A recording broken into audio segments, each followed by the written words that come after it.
Good, good morning, good afternoon, and good evening, everybody. I'm really happy to have here today Professor Roberto Scasso from the University of Buenos Aires for our new talk, new webinar, dealing with the volcaniclastic sedimentation in many different countries, many different sedimentary records, and also in many different environments. Today we will have a presentation about the contribution of volcaniclastic sedimentation in organic rich black shale of Argentina and Antarctica from the Jurassic. So I'm leaving Roberto speaking. Thanks a lot, Roberto, again for accepting our invitation, and enjoy everybody talk. Thank you. Okay, thanks, Andrea, for the presentation. Thank you for the Commission on Volcanogenic Sedimentation for the invitation. And let's go with the volcaniclastic contribution in Jurassic organic rich black shales of Argentina and Antarctica. Our agenda is just speak a little bit about paleogeographic and tectonic setting for the Upper Jurassic, sedimentation of black shales and ash beds, frequency of volcanic eruptions in deep time, cyclicity in the sedimentary record of black shales and ash beds, diagenesis of ash beds and their use for highlighting diagenetic processes, and mechanical properties of ash beds affecting oil extraction. This is our agenda, and first we are going to speak about the paleogeography for the Upper Jurassic in South America and Antarctica. The Mozambique corridor was not fully open yet. The Gondwana breakup was just starting, and we were at the southwestern margin of Gondwana. There were two seas, two engulfments. One was the Neuquén Basin, and the other one was the Larsen Basin, which was more or less between the Antarctic Peninsula and the southern part of South America.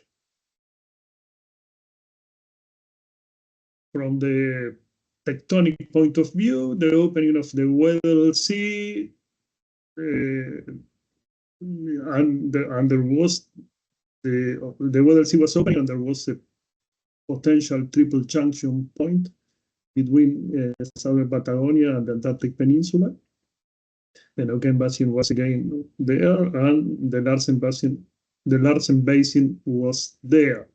There was an extended volcanism with several volcanic provinces, Karoo, Ferrara, and Chonaike, that were really they had a lot of volcanic products.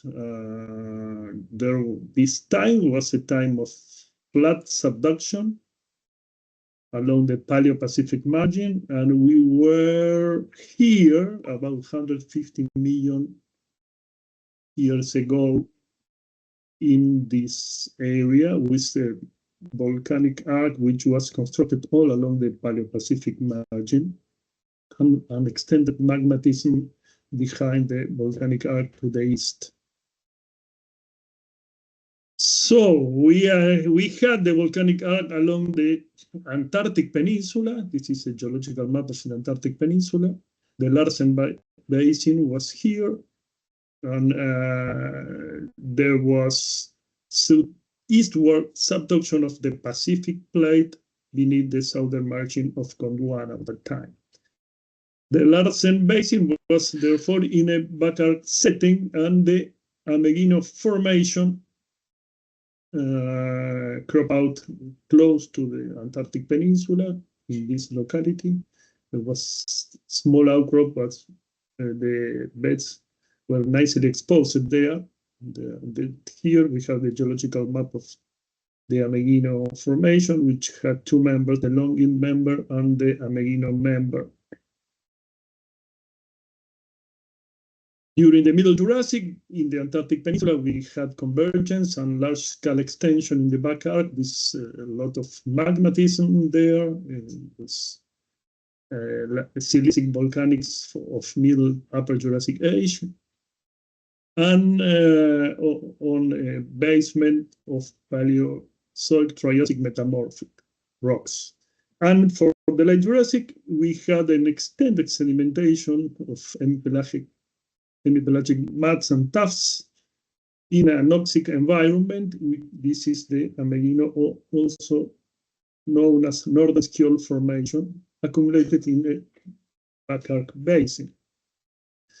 For Vaca Muerta Formation, we have a similar setting with subduction of a Paleopacific plate from the west, a volcanic arc, and a large basin which was filled with siliciclastic sediments from the east and southeast, but also received a lot of volcaniclastic stuff from the arc from the west.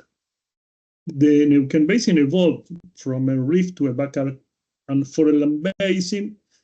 During the accumulation of the Vaca Muerta Formation, it was in its back arc stage. The Vaca Muerta Formation is considered a worldwide unconventional oil and gas play.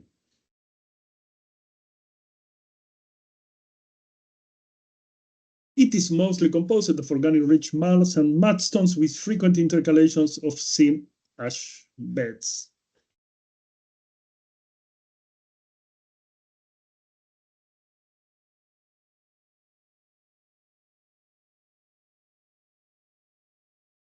I can't go on. I don't know why. Maybe retry clicking the PPT icon below at the bottom. Here? Yeah, on the right. And this one. Yeah, retry. Okay, thank you. Now we go with the sedimentation of black shales and ash beds at the western margin of Gondwana during the late Jurassic.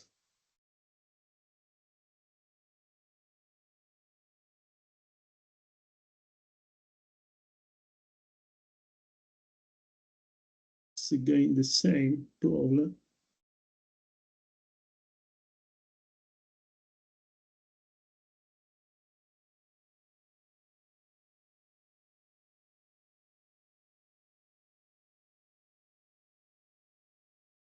Sorry, I can't go on with the. Yeah, maybe you can, if you want, you can show directly the PowerPoint on the other side. I don't know why it's not working. Quite strange. Yeah. Okay, great. No, it's working. Maybe it was a little bit heavy. Okay. Well, the paleoceanographic context was upwelling to the northwest, a volcanic arc, and then some connection to the sea and restriction, a restricted basin here with an estuarine circulation. So we have an hemipelagic ramp basin of facies, radiolarian and pelletal mudstones, and volcanic ash beds. Peloidal carbonate contribution is more important to the north in the Neuquén Basin. It was a low energy environment, well below the wave base, suboxic or anoxic, and with normal salinity in surface waters. So the ash beds are clear color in general in both basins. So they have a sharp contrast to the enclosing shales. We can see them here, here, here, many other layers here and over there. And this is a general view, so we see that they are really frequent all over the section. This is in the Ameghino Formation in Antarctica. Ash beds are mostly thin and laterally continuous, single massive or graded layers point to deposition from suspension of fallout ashes from explosive volcanic eruptions. They look like this, with the heavier crystals in the lower part of the bed. Also, the loaded contact is quite common. The contacts are normally sharps. Above and below, we have shales. And the upper part is finer grained and lighter, and it is mostly composed of vitric particles. However, not all are thin beds. We can also find rather thick beds like these ones, those. And they also can be multi-layered. This kind of beds are normally the result of episodic underflows or turbidity flows reworking volcanogenic materials from land or shallower seas. So we can see in that kind of deposits a lot of or some sedimentary structures. They are really not so frequent. So we see cross-bedding, we can see ripples, different type of ripples. We can see cross-bedding, again here, for the migration of current ripples. And also these deposits have an erosive base. These structures are normally the result of episodic gravity flows, reworking volcanogenic materials. Reworking by weak bottom currents at the top of the beds is also possible. We cannot disregard this type of deposition, but we mostly assign these beds to gravity flows. These features can also be observed in cores, for example, ash beds showing thinning upward patterns, like this one, with high concentration of plagioclase in the lower part, overlaid by fine parallel lamination. And we also can see complex beds with multiple layers displaying erosive base overlaid by ripples.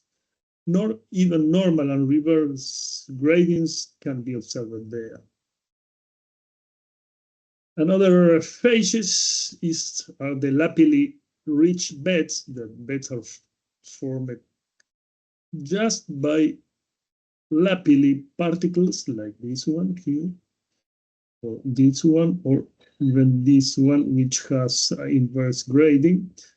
And they are interpreted as originated by pumice sunk from pumice raft, like this one, floating on the sea. Many ash beds underwent thin depositional deformation that produced low casts, pinch and swell structures, and also lateral wedging of the beds. These beds, for example, are in depositional deformed. They show some curious features and also sometimes in echelon veins. So ash beds really favor in depositional deformation. Regarding the bioturbation, which is indicative of an environment, in the shales we could find chondrites, which is a trace fossil indicative of these aerobic environments, thalassinoides, tachygnus, planolites. And in some sections, we could see ash beds with bioturbated top filled with the material of the layer above. And bioturbation is not abundant. It's not very dense, but there are different kinds of trace fossils that mean that there was some episodic oxygenation on the bottom of the sea. It is interesting to have in mind that accumulation of thick ash beds favor anoxic conditions by hampering the circulation of oxygen between the water at the sea bottom and the underlying sediments. So they also affect the conditions of the bottom, the ash beds, the segments. Well, it is possible to define microphages under the microscope. For example, we have here M4, that this is massive black mudstone with few dispersed radiolarian pellets in the shales, of course. This is also, we have a black mudstone with abundant radiolaria, which are these white particles, that rounded white particles that we can see everywhere. And also, it is very clear the presence of tuffs, in this case, a graded tuffs, a normally graded tuff with crystal concentrated at the base, sharp and lower contacts, and lower contact. Load casts are quite common at the base of the ash beds, but also we see massive tuff with plain contact and with no other remarkable features. Synthesizing, or as a summary of the depositional processes we could observe in these volcaniclastic materials. First, subaerial fallout on the sea from Plinian eruptive explosive volcanic eruptions led to slow deposition at the sea bottom in a low energy environment. And this produced well-sorted, normally graded, massive single layers, compositional gradation, sharp contacts, loaded base, and pumice layers from pumice rafts. This is the kind of sedimentation we expect from a volcanic plume. The second type of deposits product of sedimentation from turbidity flows, hyperpycnial flows, or suspension plumes, formed from ash-laden rivers reaching the sea, and gravity flows from sudden remobilization, and also gravity flows from sudden remobilization of submarine ash accumulated in a ramp environment. And they form multi-layer complex bed with structured sedimentary structures, incompatible mineral phases, intraclass fossils, mostly plant remains in land-derived flows, and mollusks and microfossils in flows originated into the sea, and sharp erosive veins is at the bottom of these beds. So we see more in this kind of processes. Thicker coarser-grained beds with heavier minerals, crystallitics, and pumice are more common close to the arc in comparison with thinner glassy beds reaching vesiculated particles, which are more common far away from the arc. Well, our third point is the calculation of frequency of volcanic eruptions in deep time. So for this kind of studies, we performed bed-by-bed description on the outcrops in order to reconstruct the whole column in the laboratory. So we have here a general section with the two members of the Ameghino Formation, the lower and the upper member, and we have here the ammonite zones and the North American radiolarian zonation applied to that column. And we took an interval, which was not very thick, about 2 meters, and we performed bed-by-bed sampling without any gap in the sampling, so we could reconstruct the column at the lab and made thin sections of the whole thing. In that way, we could work defining microphases, for example, mudstone with abundant radiolaria and fine parallel lamination, massive tuffs, mudstone with definite laminations, intercalated radiolaria rich and pellet rich lamina, this interval. We could also see some details like fish scales, which are product of the anoxic sedimentary environment. There were no bioturbation mixing up all the things. Then we could define another microphase, for example, faintly laminated black mudstone with fewer radiolarians, and so on. With the radiolarians and ammonites, we had a precise biostratigraphic zonation, especially for the early Titonian. We chosen this interval for working. And the lower Titonian was the best age-constrained part of the succession and was chosen for the calculation of the frequency of ash layers. However, there was still some undefinition for the upper limit of the lower Titonian, and this we need to have, so we had two different thickness. So we make our calculations with the maximum and minimal thickness because of the uncertainty in the position of the early Plutonian boundaries in the column. So we extrapolated the interval we studied in detail to the whole early Plutonian interval. This resulted in 5,122 layers as a minimum and 7,124 layers the maximum. 4 ash layers in the early Plutonian.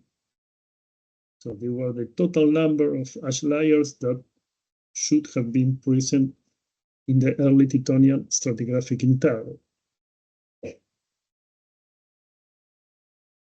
Our calculations led to a periodicity of volcanic eruptions that was the minimal of 1 eruption every 1,000 years and the maximum of 1 eruption every 275 years. There was also some uncertainty due to the duration of the early Plutonian interval. So we made several figures, but it was the maximal or the minimal periodicity of the maximal frequency, and this was the minimal periodicity. So we also could calculate the sedimentation rate for compacted and decompacted sediments. And we got numbers that are comparable to sedimentation rates of environments like submarine fans, slopes, continental shelves, epidemic basins, and many others. So there were high sedimentary rates. The sedimentary rates were high, but not extremely or unusually high. They are comparable with many other environments. So the calculated periodicity of volcanic eruptions is very high in comparison with ancient marine rocks, but it is not high in comparison with historic and recent records in volcanic settings. For example, in Patagonia, 3 to 5 eruptions would be recorded in a locally 100 kilometers east of the Cordillera de los Andes in the last century. It was the Hudson eruptions, Kitsapu eruption, Liaima eruption, Lonquimay eruption, and then they were followed by Chaitén in 2008 and Puyehue-Copón-Cauche 2011-12. And the other conclusion is that calculated sedimentary rates are normal for high sedimentary rate bases. Some other conclusions arising from the frequency analysis is that deep anoxic marine settings can produce complete records to determine frequency of volcanic eruptions in ancient and magmatic arcs. The nature of deposits is consistent with the existence of a mostly submerged volcanic arc in the early Titonian. So the volcanic arc was mostly submarine. So there were some connections to the open oceans, or the basin was fully connected to the Pacific Ocean. There is also no lull in the volcanic activity in the Antarctic Peninsula during the late Jurassic. This was proposed. There was proposed that there was little volcanic activity in that time, but this was contrary to our conclusions. So there were many ash beds in the sedimentary record, so magma was really active. And recent works give us the reason, because the V3 volcanic pulse was extended up to 145, 150 million years ago. All this is in agreement with our observations of the ash beds in the marine deposits. Okay, there we speak about the we are going to speak about the cyclicity in the sedimentary record of black shales and ash beds. Again, we use a detailed study in a short stratigraphic interval, which was a 1.3 meter thick representative section of the upper member of the Ameghino Formation. Again, sampled by Buddy Bay and studied under the microscope to define microphages like radiolarian shales, peloidal biodiuretic shales, tuffs, black shales, and sandstones. This was the case.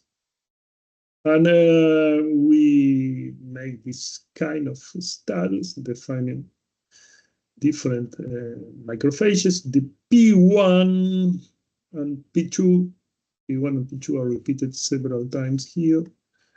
Microphages were interpreted as the result of the deposition from pelagic suspensions during cycles of varying biological productivity or tertigenous dilution. So we really see that the abundance of radiolarians changed a lot from one bed to the other.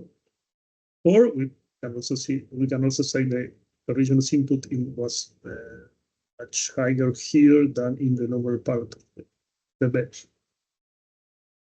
Another microphages T, which is this one, correspond to fallout deposits from explosive volcanic eruptions. Other microphages were the microphages A, which are the volcanogenic sandstones that correspond to distal turbidity flows from reworking primary pyroclastic deposits. And we studied the number of transitions. We really counted the transitions from one bed to the other. And this is another microphages which represent higher oxygenation at the sea bottom and higher bioturbation. This shows kind of bioturbation trace, like this kind of fossil traces that are pointing to these aerobic sedimentary conditions. We made these matrices which are necessary for the calculating Markov chains and the Markov chain, and then to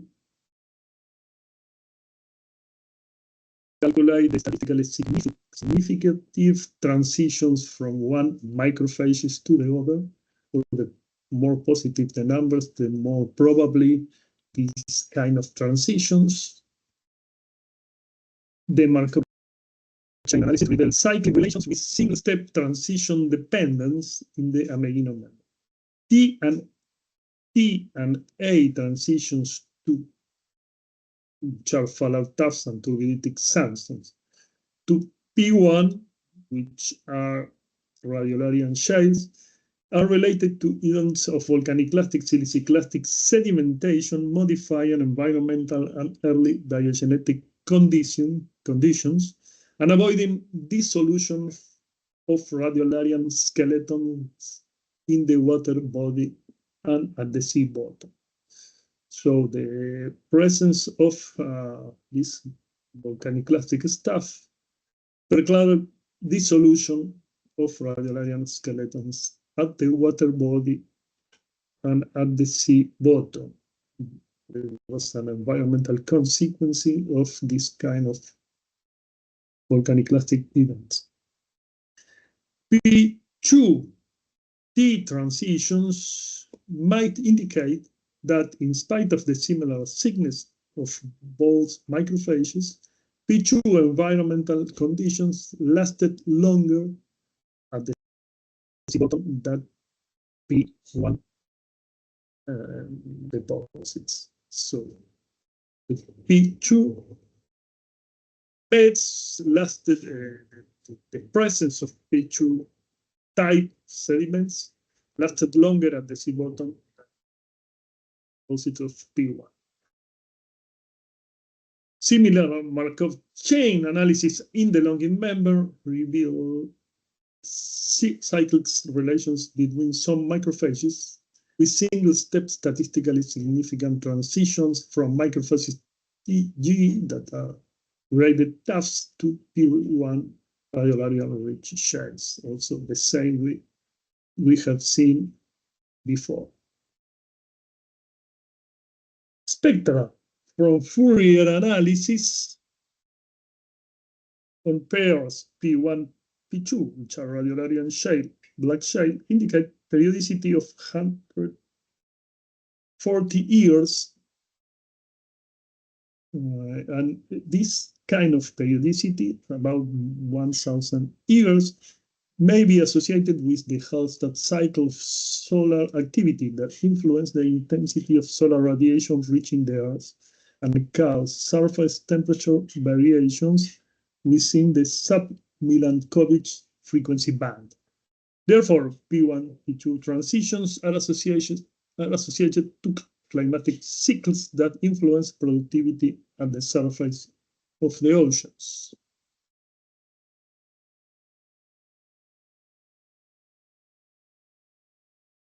Fifth point is diagenesis of ash beds and their use for highlighting diagenetic processes.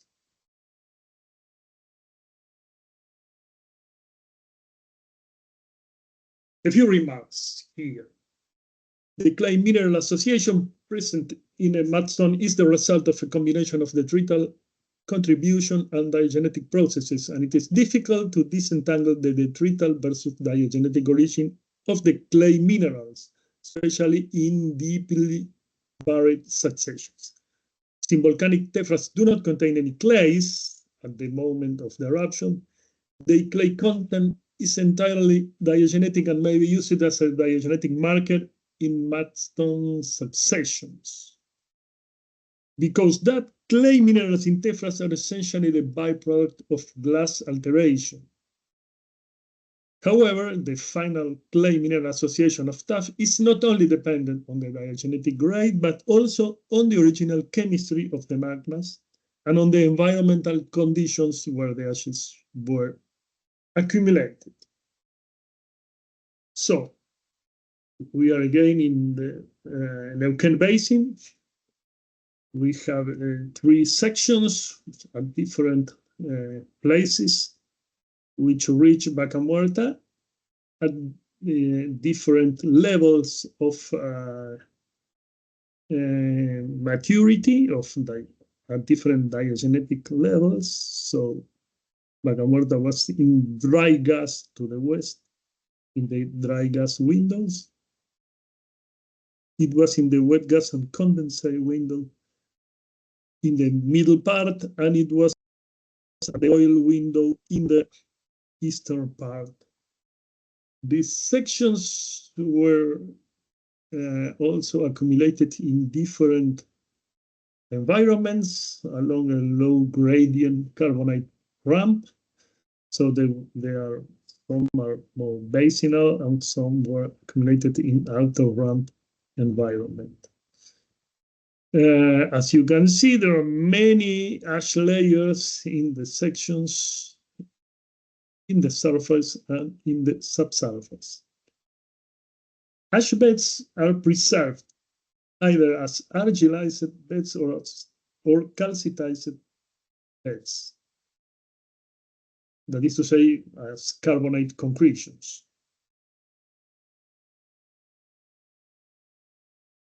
They were, as I said, they were located in different environmental settings, and they had different burial histories that were studied in these burial thermal models. In the Western Volcanics, the history started with the Vaca Muerta formation deposition up to the uplift and exposition of the beds at the surface. Whereas the burial thermal model for the eastern subsurface locality ends at the current time, at the current position of the beds, which are buried about 2,000 meters. And these are oil productive beds, oil productive deposits. So various thermal models performed on the background lithology show that the subsurface section is located in the oil window, whereas surface sections are in the wet gas condensate and dry gas.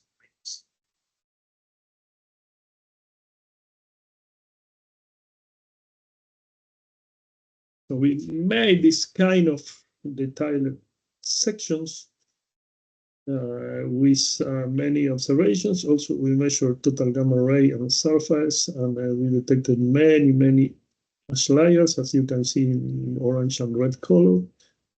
And we also made detailed mineralogical studies and the study of clay minerals. The ash beds are often associated with early diagenetic concretions. So they were calcitized very early during diagenesis. We can say a few centimeters to meters below the sea bottom after deposition. But there are also concretions that are late diagenetic, that formed during the late diagenesis, like beef veins, that are also associated to ash layers. So it's a complex diagenetic history.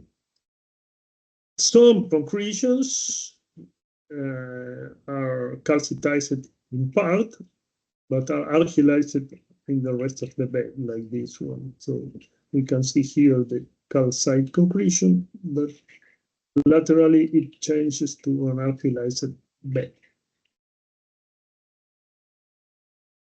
As we have said, the original volcanic composition of the tephra is important, and so we see here in these diagrams that they have all the common origin. The magmatic source is quite similar, and these diagrams also show that the calc-alkaline magmatic arc signature, and they plot also in destructive plate mergings related to subduction. The composition of the ash beds is, as we've seen, mostly carbonatic, like in this case, or they are mostly formed by clay, like in this case.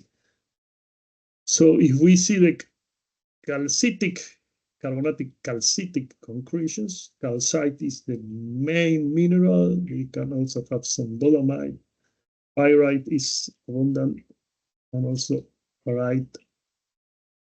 In the clay-dominated ash beds, we have, of course, a lot of clays. Albite is also a common component in both types. And then we have, again, pyrite oxides, titanium and iron oxides, barite and gypsum.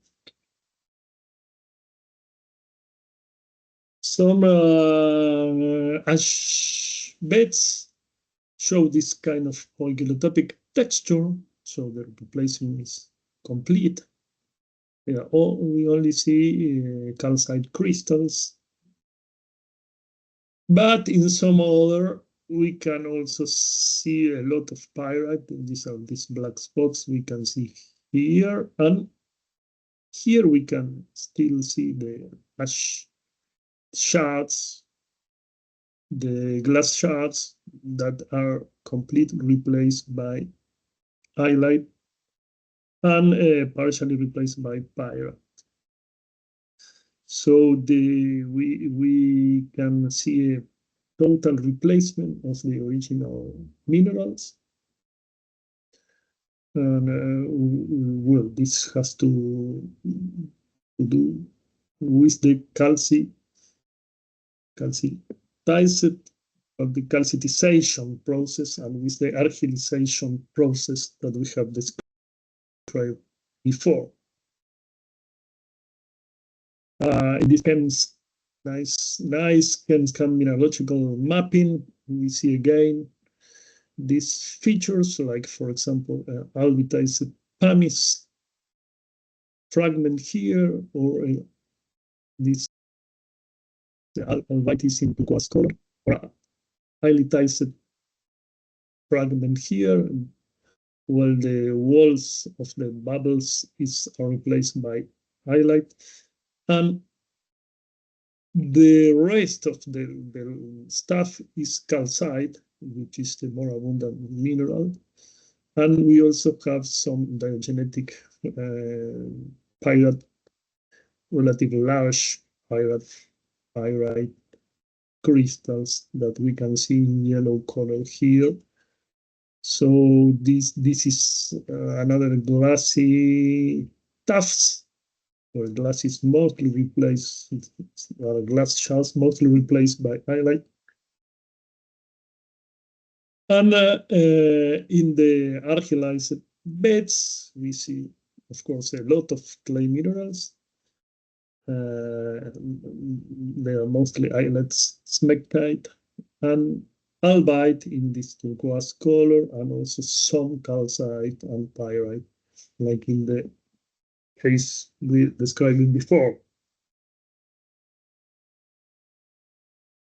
Well, stable isotope studies in these are the red spots here in the calcite cemented beds, show quite large dispersion in the different, for different samples. The values can change a lot, especially the delta 13 carbon values. And the origin is of these values is assigned to bacterial sulfide reduction or anaerobic oxidation of methane, accounting for the delta 13 carbon values, and delta 18 oxygen values point to high barrier diagenesis or recrystallization. Or alternative, this could be just a result of mixing of seawater with andesitic lavas, which would have this signature of oxygen and carbon stable isotopes. Well, studies in the ash beds show that the main minerals are highlight smectite, but in the subsurface sections,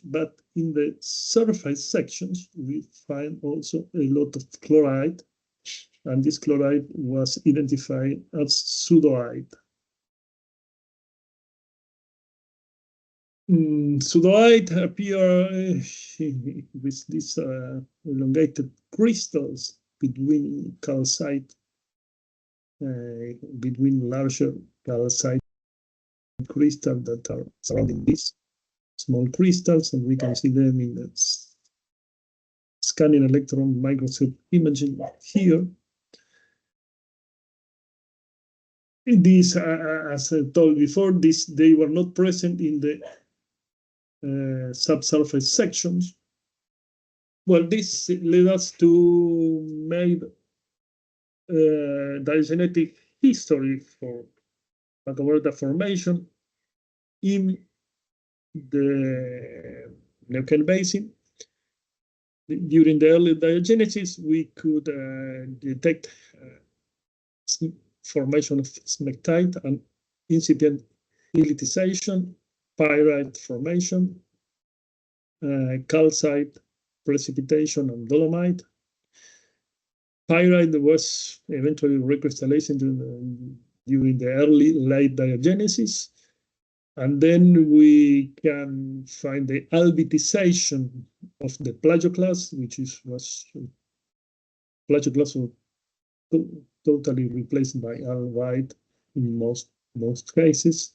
And then again, recrystallization and new formation of calcite and dedolomitization, pyrite, recrystallization, dolomite formation, and chloritization would be processes that took place in the late diagenesis.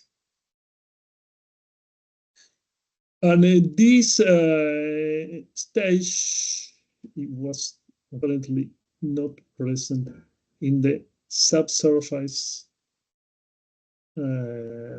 sections. So pseudoite formed at temperature between 180 to 200 Celsius degree only in the deeper buried folded and fractured rocks, the surface sections. The aluminum, magnesium, and silice, essential for chloride precipitation, was provided from the dissolution of the rocks in the deformation stage. Folding and fracturing of the rocks powered circulation of hot waters and the late diagenetic changes that took place in the folded and thrusted part of the core. Our last point is the mechanical properties of ash beds affecting the oil extraction. Some remarks. Vaca Muerta shales require stimulation through hydraulic fracturing in order to produce economic volumes of hydrocarbon. The efficiency of hydraulic fracturing is primarily linked to the geomechanical characteristics of the rocks, which are in part controlled by diagenesis, as we have seen here. A detailed knowledge of the mineralogical transformations in source rocks, for example, ash beds were either argillized or calcitized during diagenesis in Vaca Muerta formation, is fundamental in the context of a predictive approach to exploration. Vaca Muerta formation is heterogeneous and contains numerous ash beds, laterally continuous, cumulative representing up to 3% of the entire formation. I think that it is really much more the pyroclastic contribution, but this because we must have a lot of cryptic pyroclastic contribution besides the ash beds, which are clearly seen in the column. Ash beds 20 centimeters thick or more cause problems for horizontal wells, displaced, broken tubes, etc. As we have seen, ash beds have variable composition and therefore different mechanical properties. Well, there is not much information about the problems with the ash beds in oil exploitation. But we have a nice example in the Eagle formation, which has ash beds that are really identical to those in the Vaca Muerta formation. And there is a large mechanical contrast between the Eagle Ford background rocks and the ash beds. For example, the Young's modulus can be up to 5 times less in ash beds.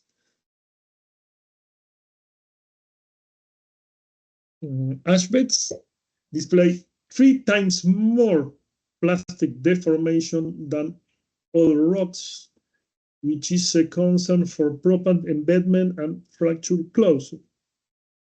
The presence of ash beds would not make the Eagle formation significantly anisotropic, making the seismic detection of ash beds difficult. Mineralogy and texture of ash beds is highly variable. Halite and kaolinite are the primary clays. Plagioclase and calcite might be also common.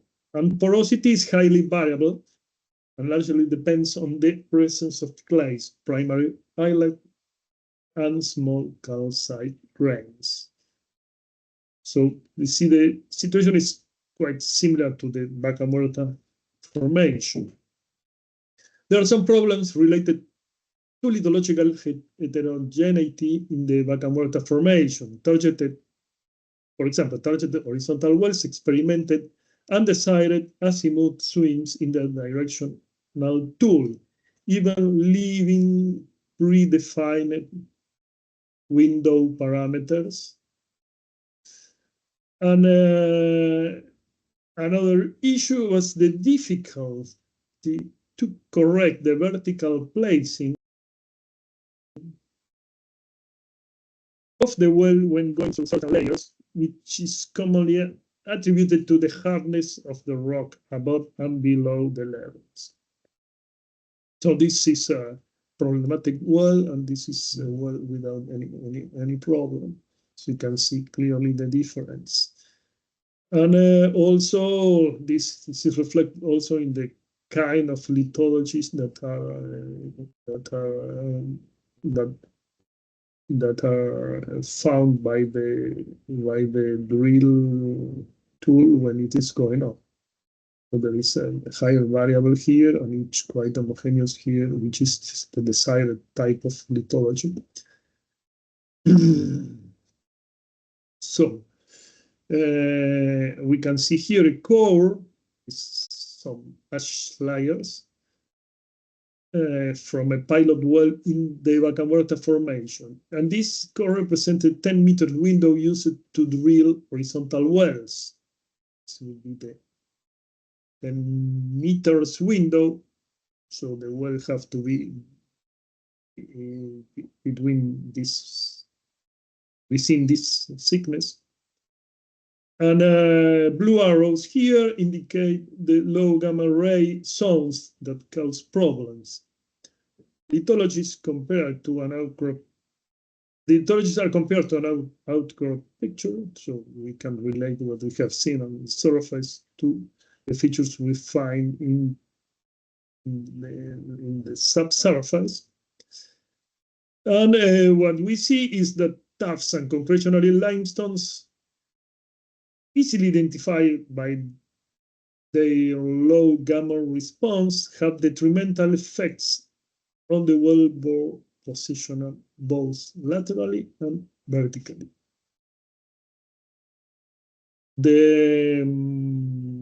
As we see in this course, ash layers are really always present, not only on the surface, but also in the subsurface, where the oil-producing wells are drilled.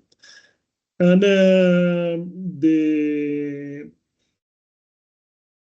presence of ash layers can make big changes, for example, in the pattern of fractures. So we can see here 3 fractures coming up, down, and when they encounter the ash layer, they change to only 1 fracture. It's a nice example of how the ash beds can change the pattern of fractures. This is just a very thin one. If the ash beds are thicker, they can cause many other problems. So understanding the modular contrast between adjacent layers can improve the hydraulic fracturing design for ash beds. And in addition, the presence of these beds can lead to propant embedment and losing fracture connectivity. So this is what I have to tell you about the ash beds in the Upper Jurassic of Argentina and Antarctica, and thank you for your attention. So thank you, Roberto, for your very interesting presentation. Let's see if someone has some questions about the presentation you yet present us. Can you leave the screen, please? If someone has some question, please just use the chat, or otherwise you can drop down in the air. You can write down in the DR place. I have a question. In the ash, okay, all the ash beds are, you at the beginning you say that most of them are just fallout deposit. Some of them are reworked deposit. Do you think, or have you ever thought about maybe reconstructing a little bit the currents that the bottom currents that have reworked those kind of layers? Yes, we think this is possible. In that case, you should find the upper part of the ash layer reworked by this kind of currents, and this is not really my favorite interpretation, but we cannot completely disregard this type of processes. These are normally restricted environments, so low energy, but there are some authors that proposed that there were currents going all around the engulfment, and they could move the particles and made some sedimentary structures, mainly on the top of the ash beds. So we cannot rule out this kind of process. You're Okay. right. Thank you. And do you think that maybe those kind of processes can dilute a little bit the mineralogy of volcaniclastic beds? Sorry, you mean that they can change the mineralogy? Yeah, a little bit. I mean, maybe during they can transport away some particles and maybe dilute them in other places, for example. Well, that's not impossible. So you can, of course, you will find the lighter particles on top of these fallout deposits, and they will be easily transported by weak currents, by weak bottom currents. But I don't think they will really change the whole bed or the whole structure of the bed.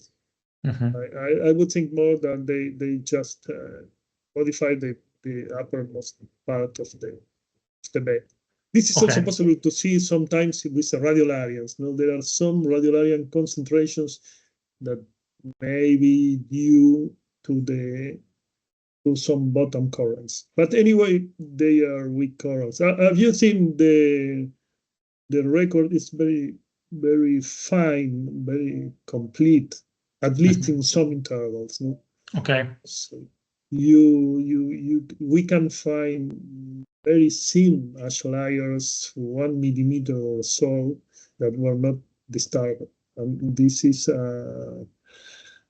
what encourages us to make this kind of calculations of frequency of volcanic eruption, cyclicity, etc. Yeah, it was not so different. We did something similar, obviously, in a completely another area, other type of volcanism, but the calculation you made was not so different from normal volcanoes around the world. So very interesting. The work was very interesting. There is a question here. Federica asks, I have a question out of curiosity. How do concretions form?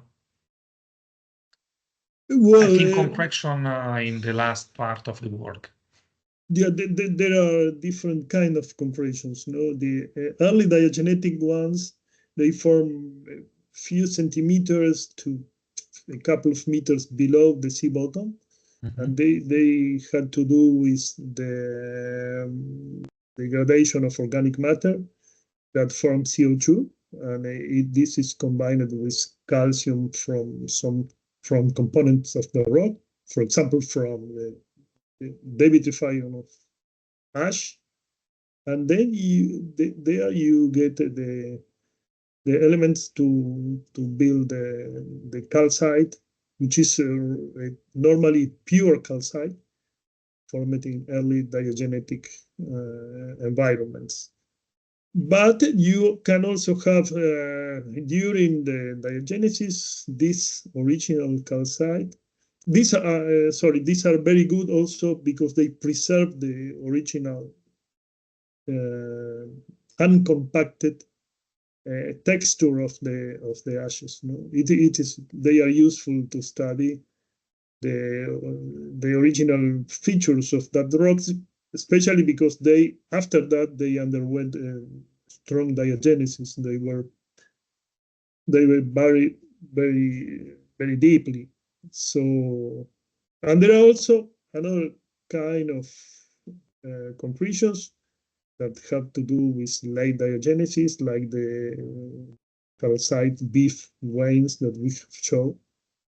And they also, according to the isotope signature, they also form from oxidation of organic matter, but other diagenetic stages, so later diagenetic stages. And sometimes they are also related to dehydratation and compaction of the beds, and also probably to some tectonic strengths acting on the column and deforming the rocks. Concretion is something very interesting because there is another question. Can the ash beds simultaneously exist with concretion, and what is the negative impact of these beds in hydraulic fracking? Well, according to the mechanical properties, they are a quite big problem, especially if these beds are thick. There is a figure about 20 centimeters. Above that thickness, they can really cause big troubles in the horizontal pipes and so on. But this is more, I've got that from the industry. This is not a magic number. This is just, I think, from experience from the colleagues in the oil industry. And of course, I would say before, they have they made a lot of trouble for fracking because they are very plastic, so they can absorb. How to say, they are not good for fracking. They don't fracture, they just deform. So the permeability of the rock, they are not good for the permeability of the rock and for extracting oil from the rocks. Okay. Let's see if there is other questions.